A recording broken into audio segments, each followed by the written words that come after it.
Native ফ্লেভারে তোমাদের স্বাগত। আজকে তোমাদের সাথে শেয়ার করব ইয়ামি এন্ড ক্রাঞ্চি ক্যাপসিকামের পকোড়া। তো চলো রান্নাটা শুরু করি।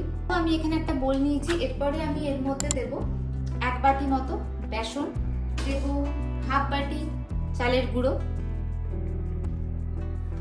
দেব স্বাদ মতো নুন, কাশ্মীরি রেড চিলি পাউডার আর জিরে আর ধনে পাউডার মিক্স, আর দেব সামান্য পরিমাণে জোয়ান।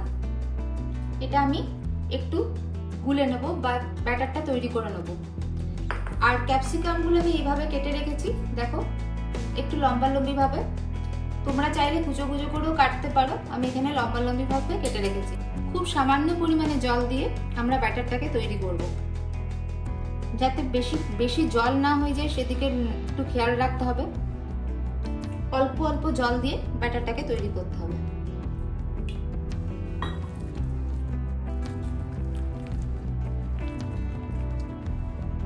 এরপরে আমি এর মধ্যে অ্যাড করব 1 স্পুন আমচুর পাউডার। একটু ফেটিয়ে নেব। ব্যাটারটা আমার এখানে রেডি হয়ে গেল। কড়াইয়ে সাদা তেল গরম করতে দিলাম।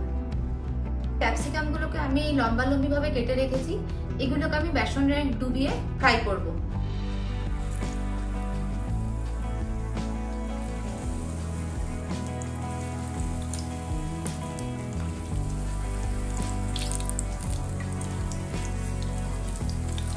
তো দেখো এগুলো আমার ফ্রাই হয়ে গেছে। এরপর আমি এগুলোকে একটা প্লেটে তুলে রাখছি। তো ক্যাপসিকাম পকোড়া আমাদের রেডি। তোমাদের কেমন লাগলো রেসিপিটা অবশ্যই আমাকে কমেন্টে জানিও। আর তোমরা খুব ভালো থেকো এবং সুস্থ থেকো।